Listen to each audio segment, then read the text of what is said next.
Rasul Shallallahu Alaihi Wasallam memberikan sebuah keistimewaan terhadap 7 orang.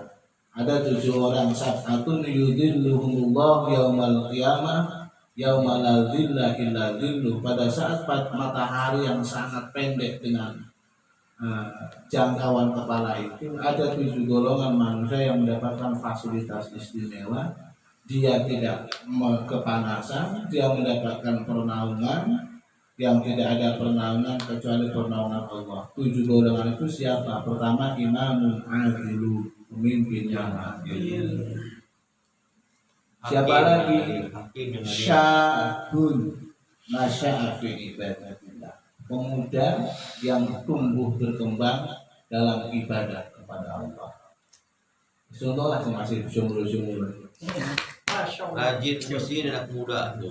Memang ada, Bang. Ya kalau wis tuwa rajin ibadah biasa, Pak. Biasa, Mang, biasa. Ya kalau sudah tua rajin ibadah mah biasa. Cek-cek luar Itu biasa. namanya orang tua rajin ibadah, itu namanya orang tua rumongso. Wis tahu diri lah. Sadar nek waktu wis dirut meneh. Lagi 25 tahun tinggal paling 5 tahun lagi. Tapi kalau orang masih muda itu dalam asumsi dan ininya yang bisa berkata masih begini lah. Rahmatnya Allah itu sangat luar biasa. Wong seumur umur maksiat, alat mati tobat, apik akhirnya kan. Luar biasa kan itu kan. Jadi endingnya orang seumur umur maksiat, umpamanya kurang sebulan meneh mati, dia keburu sudah tobat rajin ibadah. Mantap itu. Mantap itu. Ya kalau dipilih dibandingkan daripada orang yang ibadah terus setahun ngarep mati lagi demen-demen ya mah. Yang bagus adalah sekarang maksiat puas-puasin Pak. Ya. Sebulan lagi mati tobat. Ya. Ini silahkan Pak. Sekarang maksiat apa aja dosa dilakukan. Mati. Iya. Ini bukan masalahnya kita nggak tahu. Korupsi itu buru-buru korupsi itu. Gitu. Korupsi terus. Jadi makanya Allah itu sangat apresiatif terhadap orang yang masih belia tapi sudah intens dalam zikir ibadah kepada Allah Subhanahu. Kenapa? Logikanya orang muda yang emosinya masih tinggi, ambisinya masih besar, lalu tuwa itu mau sampai wis tuwa kok mikir pengen sugih wis talat. Iya.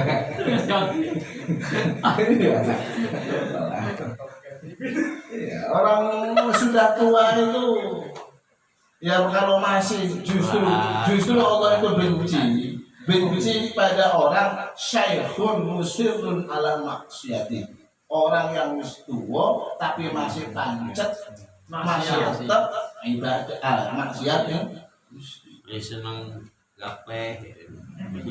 yang ketiga siapa? Yang ketiga adalah rajulun qalbuhu mu'allaqun bil masjid. Orang yang intensitasnya, hatinya selalu integral dengan masjid. Iya, tahu. Jadi lihat masjid kosong. Jam 3 keteplo menusuk masjid. Ya. Bunyi pakiak gitu. Jadi selalu ya orang yang seperti maksudnya apa ya, intens jamaah yang artinya mereka orang yang punya kepedulian terhadap kosongnya masjid, upaya-upaya memakmurkan masjid seperti itu. Qalbuhu mu'allaqun bil masjid. Ada orang itu sholat tapi cuek. Orangnya sebenarnya rajin ibadah, tapi nggak peduli. Lihat-lihatnya seperti itu. Kita itu tidak diajarkan hidup sendiri, diajarkan piye caranya bersama-sama. Bersama-sama, gotong royong. Melihat kondisi masjid kok sepi masyarakatnya, kok kurang memikir ataupun kurang intens beribadah, melakukan sebuah upaya agar bagaimana masjid ini terisi, ya, memakmurkan itu istilahnya. Itu yang ketiga. Yang keempat siapa? Rajulan tahaba fillah wa tabuka fillah. Dua orang yang saling mencintai karena Allah dan membenci pun karena Allah. Membenci karena Allah itu seperti apa? Membenci karena Allah itu tidak memutus silaturahim. Kalaupun kita membenci perbuatan kesalahannya, kita membenci sebuah kesalahannya, kita membenci kemaksiatannya, kita membenci ketidakbaikan akhlaknya, tapi tetap bersilaturahim. Kita nggak bisa, ya, nggak bisa. Pasti benci orang, males musuh. Iya, membenci perbuatannya. Sering saya sampaikan di sini. Bagaimana kata Imam Syafi'i? Kalau kamu melihat orang bermaksiat, bencilah kemaksiatannya, jangan benci orang. Kalau kamu melihat orang kafir, bencilah, musuhilah kekafirannya, jangan musuhi orang. Jangan musuhi orangnya. Nah, kita punya sahabat ini seumpamanya maling. Kita membenci malingnya, kita membenci perlakuannya, kita memusuhi perlakuannya, tapi tetap menjaga silaturahim. Tetap tidak berbuat tetap bahasa ini tetap adil dalam ini susah. Kita itu kadang-kadang terjebak terhadap nafsu. Jadi kita menghakimi orang, membenci seseorang karena orang itu salah, sampai-sampai kita pun menjauhi, bahkan tidak mau menolongnya karena dia berbuat salah. Rajulani tahaba fillah, dua orang yang saling berbuat baik karena Allah, bukan karena apa-apa. Bukan karena dia itu atasan saya, bukan karena dia tetangga saya, tetapi karena Allah memerintahkan kita berbuat baik terhadap tetangga. Ya. Jadi kita menolong tetangga bukan karena dia tetangga, tapi Allah memerintahkan kita berbuat baik terhadap tetangga. Sepertinya saya pernah menceritakan ini. Ada seorang kiai yang diledek sama tetangganya. Kiai, saya minta tolong besok kiai ke rumah saya. Kiai datang ke rumahnya dia. Ada perlu katanya. Terusan setelah kiai datang, maaf kiai, ternyata saya nggak jadi ada perlu. Saya jadi nggak memerlukan kiai lagi. Kiai silakan pulang. Dua kali lagi ngomong terjadi seperti yang sama. Akhirnya kiai datang lagi, balik lagi seperti itu. Kiai, keperluan saya sudah ini, jadi saya sudah perlu lagi sama kiai. Ada lagi kiai. Ketiga kali sampai si tetangga yang kurang ajar ini heran sama kiai. Kiai tak kerjain kok gelem. Baik. Apa kata kiai? Sampai kok nggak marah? Saya padahal sudah 3 kali ngibul ataupun ngapusi sampean. Sampean kan kiai, tapi kok nggak marah? Loh, kenapa saya harus marah? Lah iya karena saya ini begini, kenapa kok nggak marah? Loh, saya ini melaksanakan ini, datang ke sampean mengundang saya harus datang atas undangan sampean. Itu bukan karena sampean, karena Allah memang memerintahkan itu. Nek diundang tonggo yo kudu teko. Ya, jadi ini Ini yang disebut dengan rajulani tahaba fillah wa tabaghadha fillah. Jadi menjadi sebuah hubungan karena Allah, bukan karena dia itu adalah relasi kita, bukan karena dia adalah atasan kita, bukan dia karena guru kita. Kita berbuat baik kepada orang itu karena Allah, bukan karena orang itu memberikan sebuah efek positif terhadap Karena kita. Allah. Allah memerintahkan itu. Allah memerintahkan itu untuk melakukan sebuah kebaikan terhadap sesama. Ini rajulan sahabat fillah. Terus 4 itu ya. 5. Imam adil, pemuda yang rajin ibadah, pemuda yang sangat peduli terhadap masjid. Kemudian 2 orang yang saling membenci dan mencintai karena Allah. 4. Yang kelima yaitu adalah orang yang bersedekah, ya, yang sampai tangan kirinya tidak mengetahui apa yang dikeluarkan oleh tangan kanan. Istilah sedekah sir. Sedekah yang dilakukan tidak berdasarkan untuk didengar atau dilihat mendapatkan pujian orang lain. Ini mendapatkan keistimewaan oleh Allah Subhanahu wa taala. Kemudian yang keenam, rajulun dakhala fi khalwatin, orang yang berada pada tempat yang sepi di malam hari, masuk dalam ruangan yang sepi, digelap gelita. Fafadhat ainahu min khasyatillah, dia meneteskan air matanya karena takut pada Allah. Orang yang bertaubat, orang yang bertafakur, orang yang berzikir, zikirnya melahirkan sebuah terbukanya hati. Hati yang terbuka membuat ingat akan salah dan dosa. Salah dan dosanya dia renungkan menjadi sebuah beban yang akan berakibatkan siksa, sehingga mereka lebih dulu takut sebelum mengalami siksa. Rasa takut itu sampai meneteskan air mata, dan air mata yang menetes karena takut pada Allah ditimbang dengan seluruh dosa manusia, lebih berat air mata yang keluar karena takut pada Allah. Kita ini, ya saya mungkin sampai bisa, saya belum bisa, jujur saya belum bisa. Untuk ingat dosanya saya tidak bisa, apalagi sampai nangis. Iya. Kita itu ya belajar ingat-ingat dosa itu. Saya ini belum belajar berusaha takut akan siksa itu, masya Allah. Saya belum bisa membayangkan, jujur. Gak tahu kalau sampai pernah bisa berarti keluar ya. Tapi benar, orang yang mampu mengingat itu adalah sebuah orang yang menunjukkan paling tidak kebersihan hatinya sudah sangat baik. Saya mengakui ini saya belum bisa.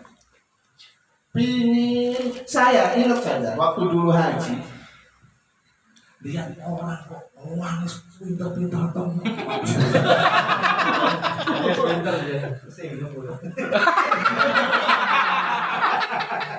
Benar aja. Kalau soalnya saya itu nganter jamaah, pingin ke Hijr Ismail, Iya. Terusan pingin sholat di situ katanya. Ya saya nganter malah, saya juga yang ikut ke situ. Pokoknya pengen dikawal, pengen sekali walaupun nggak menyentuh Hajar Aswad, pengen istilahnya ngerangkul Ka'bah ya. Itu nangisnya kayak apa aja itu masuk. Saya nggak melongo. Iya. Saya mikir sih. Apakah saya ini terlalu keras? Uang kok pintar. Tabaki itu berusaha, itu boleh berusaha. Kalau sampai baca Quran ketemu ayat yang sangat mengancam ataupun ayat yang menusuk ataupun memberikan sebuah warning terhadap kemaksiatan yang membuat rasa takut, kita berusaha nangis boleh, tapi maksa nangis, pura-pura nangis, maksa nangis boleh. Nek pura-pura nangis itu tetap nggak boleh. Pura-pura nangis itu. Lah sambil sholat juga sama, maksa nangis, itu boleh. Saya itu maksa nangis di depan Ka'bah juga nggak bisa. Tapi kenapa ketika ingat anak saya yang masih kecil, saya bisa nangis? Jadi saya jadikan alat caranya supaya itu saya tak ingatkan kasihannya anak dulu di rumah rodo nangis. Ya intinya ini menunjukkan susah kita untuk masuk dalam sesuatu yang dalam kategori wilayah iman. Makanya ya kalau seseorang sudah bisa menangis karena dosa, cuma kita nggak tahu yang nangis di muka itu kenapa, gitu apa karena saking senangnya kan bisa nangis juga gitu kan. Ini menangis karena takut atas perbuatannya yang salah, yang itu merupakan dosa, yang dosa itu akan menjadikan sebuah ancaman daripada adanya siksa. Mafaltul ainam. Yang terakhir, seseorang rajulun idda'at imra'atun dzatu jamalin. Seseorang yang diajak perempuan yang cantik. Waduh. Cantik. Dan itu sudah berkesempatan. Redo igelem malah nawari tempatnya memungkinkan, wis ning hotel umpamanya kan gitu kan. Tapi dia nggak jadi melakukan itu, bukan karena ketangkep satpol pp, bukan karena takut itu, tapi takut karena itu dosa. Dia tidak mau melakukannya karena dosa. Sampean belum zina, belum pernah ada yang ngajak. Jalan sengaja empuk. Iya, yang orang yang sudah mampu menolak zina itu ya seperti itu. Kayak Nabi Yusuf alaihi salam dengan Zulaikha, ya, itu namanya menolak zina. Contoh. Iya, kalau sampean kan Golek Cina. Kalau ada yang mau, ya kalau anti zina yang gak ada yang mau. Ya yang menolak zina itu yang diapresiasi seperti itu. Orangnya sudah, dan bukan orang sembarangan, bukan barang dagangan. Orang pilihan. Dia orang yang memiliki reputasi, naksir dan mau, tapi dia menolaknya. Itu diapresiasi oleh Allah SWT. Karena manusia itu dulu ada cerita apa namanya yang disebutkan salah satu di antaranya adalah orang itu kalau sudah naik nafsunya dahaba sulusa akli, 2/3 akalnya hilang. Kalau dulu orang kalau menghormati orang kaya hilang 2/3 imannya. Ya. Orang kalau tunduk, patuh, tawaduk pada orang kaya 2/3 imannya hilang. Dan orang yang kalau sudah naik nafsunya, syahwatnya 2/3 akalnya hilang. Tidak rasional lagi sudah. Terus gak pikirnya agak panjang. Ya, wes. Sedikit lagi tentang hari akhir, ya. Hari akhir, yaitu Sirat. Sirat. Sirat. Sirat itu ya semacam jadi orang mengibaratkannya jembatan. Diibaratkan jembatan. Ya, ini tempat orang melewat dari padang mahsyar menuju surga. Dan itu sangat dinamis. Ada orang yang lewat seperti kilat nyala. Ada yang bertahun-tahun. Ada yang bergelantungan, tapi nyampe. Yang penting nyampe. Gelandung cemplung. Ada yang udah dekat nyemplung. Dan yang belum di neraka itu juga beda-beda. Ada yang setahun, ada yang beberapa hari saja. Di neraka itu sama seperti pengalaman siksa kubur. Ada yang sudah 2 tahun baru mendapatkan remisi. Ya, bahkan ada satu hadis akan rajulun finnari ba'da alfi sanatin. Ada satu orang di neraka sudah 1000 tahun. Maka mereka dientaskan, diselamatkan oleh Rasul dengan syafaat Rasul Sallallahu Alaihi Wasallam. Di syafaat Nabi tidak sekedar ketika di padang mahsyar, tapi syafaat Nabi kedua umatnya yang sudah di neraka. Rasulullah ajukan gerasi. Ya. Rasulullah Sallallahu Alaihi Wasallam mengenal umatnya, walaupun kita yang tidak mengenal Rasul, atau kita yang mengenal Rasulullah, Rasul yang tidak mengenal. Nah, ini yang aneh. Kita yang mengenal tapi Rasulnya orang. Secara umum Rasulullah kenal terhadap umat-umatnya yang di neraka. Yang di neraka itu saja lah cirinya. Di antara salah satu cirinya adalah api neraka tidak menyentuh bagian itu. Ghurur muhajjal. Makanya Rasulullah ataupun dalam bab wudu itu dianjurkan untuk ghurur muhajjalun. Ghurur muhajjalun itu makna pertama melebihi dari batas minimal agar wilayah itu lebih banyak yang disentuh. Ada lagi ghurur muhajjalun itu artinya membiarkan basahnya air wudhu selama-lamanya, selama mungkin, jangan diusap. Karena lamanya air wudhu di dalam tubuh itu juga menjadi kekuatan, menjadi volume tambah terhadap semacam cahaya yang dihasilkan dari tempat ataupun bagian wudhu tersebut.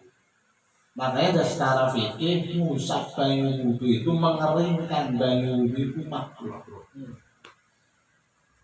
Nggak betah lah, langsung diaduk ya. Ya benar. Ya. Tapi kalau begini nggak apa-apa. Kalau bahasa itu kita usap dikratin. Yang nggak boleh itu mengeringkan. Itu makruh. Karena itu salah satu makna ghurur muhajjalin itu adalah lamakan basahnya air itu dalam tubuh. Ada lagi makna ghurur muhajjalin itu adalah panjangkan basuhan batas tempat wudu. Ya, panjangkan dilebihi maksudnya. Jangan mentang-mentang sampai sikut doang, dilebihi. Itu istilahnya Rasulullah mengenal dari situ. Ternyata blokan muhajir.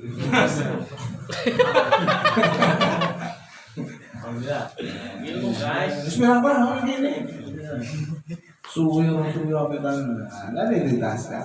Yang penting kan lintasin kan? Ya lintas.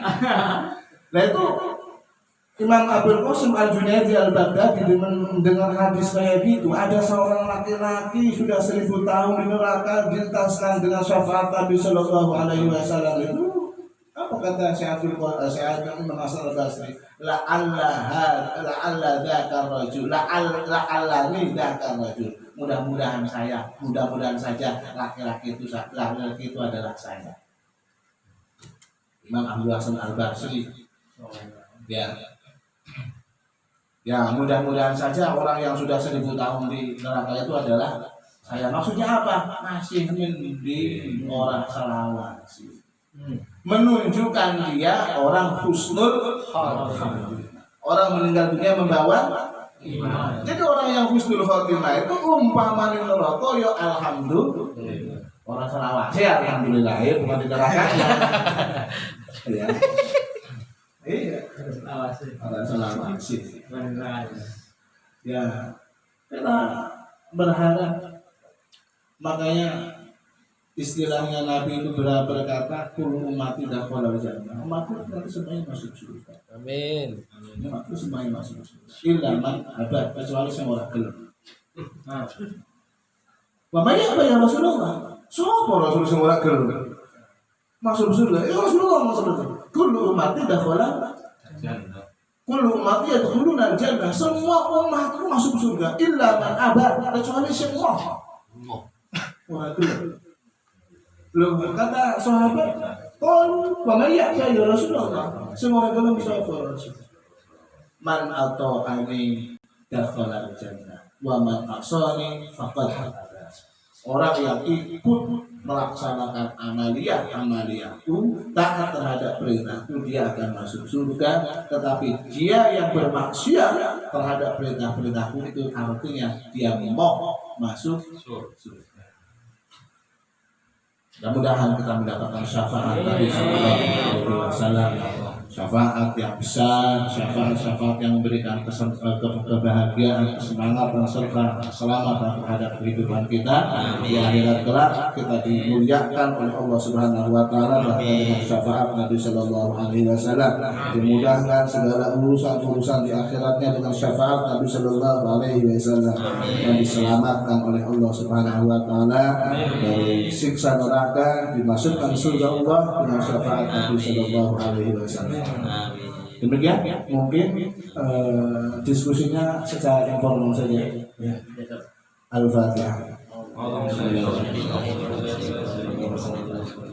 Suratul Fatihah. اللهم صل على محمد في الاول وفي الاخر وسلم وجل وعلى سائر اصحاب الرسول اجمعين. اللهم اغفر لنا ذنوبنا وخطايانا ولوالدينا وارحمهم كما ربينا صغارا ورجعنا من السنة. اللهم زدنا علما ورزقنا فهما وزدنا علما نافعا وارزقنا واسمع الشفاعة من قلوبنا. ربنا هب لنا من ازواجنا وذرياتنا قرة اعين واجعلنا للمتقين اماما. ربنا اتنا في الدنيا حسنة وفي الاخرة حسنة وقنا عذاب النار. الحمد لله رب العالمين. Assalamualaikum warahmatullahi wabarakatuh. Waalaikumsalam warahmatullahi wabarakatuh.